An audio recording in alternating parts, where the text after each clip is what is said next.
আবারও বোমা উদ্ধার করল সালার থানার পুলিশ। আবারও বোমা উদ্ধার করল মুর্শিদাবাদ জেলার সালার থানার পুলিশ। আবারও সালার থানার বড়সড় সাফল্য। জানা যায় মঙ্গলবার গভীর রাত্রে সালার থানার ওসি তুষার মজুমদার তিনি গোপন সূত্রে খবর পেয়ে সালার থানার কান্দা গ্রামের নওদাপাড়া মাঠ এলাকা থেকে 6টি তাজা বোমা উদ্ধার করেন। তারপর বুধবার মুর্শিদাবাদ বোম ডিসপোজাল স্কোয়াডের টিমদের খবর দেয় তেনারা এসে বোমাগুলি নিষ্ক্রিয় করেন। তো এই বোমাগুলি কে বা কাহারা কী উদ্দেশ্যে মজুদ রেখেছিল তা খতিয়ে দেখছেন সালার থানার পুলিশ। বোমা উদ্ধারকে কেন্দ্র করে ওই এলাকায় ব্যাপক চাঞ্চল্য সৃষ্টি হয়। এই ঘটনায় কে কি বললেন শোনাবো কলকাতা সংবাদ টিভির পর্দায়। যে আপনার এলাকায় প্রকাশ্য রাস্তা নওদাপাড়াতে 6খানা তাজা বোমা পেয়ে গেছে, এটা নিয়ে কি বলবেন এলাকার তৃণমূলের অঞ্চল সভাপতি হিসাবে? দেখুন, এই যে বোম 6টা উদ্ধার হয়েছে আমি শুনেই অবাক হচ্ছি।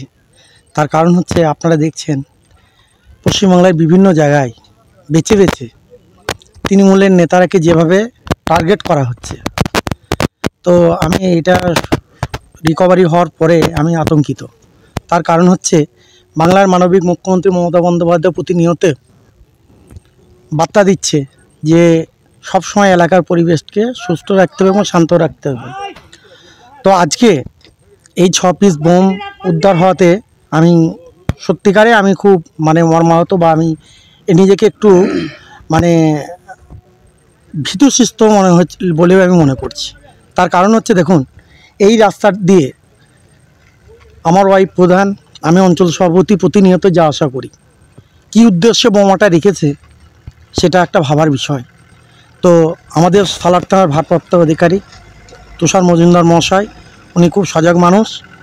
আমি আশা রাখবো ওনার উপরে উনি সঠিক সিদ্ধান্ত নেবেন এবং সেই দুষ্কৃতিগুলোকে কিভাবে বোমাগুলো এলো, কোথায় থেকে এলো, সেইগুলোকে তদন্ত করে উপযুক্ত যাতে সেই দুষ্কৃতিগুলোর ব্যবস্থা নেয় তার জন্য আমি সালার থানার প্রশাসনকে আমি আবেদন করব।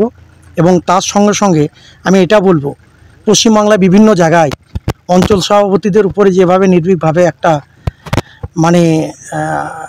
হত্যা করা হচ্ছে, তার মধ্যে আমিও একটা অঞ্চলের সভাপতি। আমিও বলবো আমার উপরে আগামী হয়তো অ্যাটাক হতেও পারে।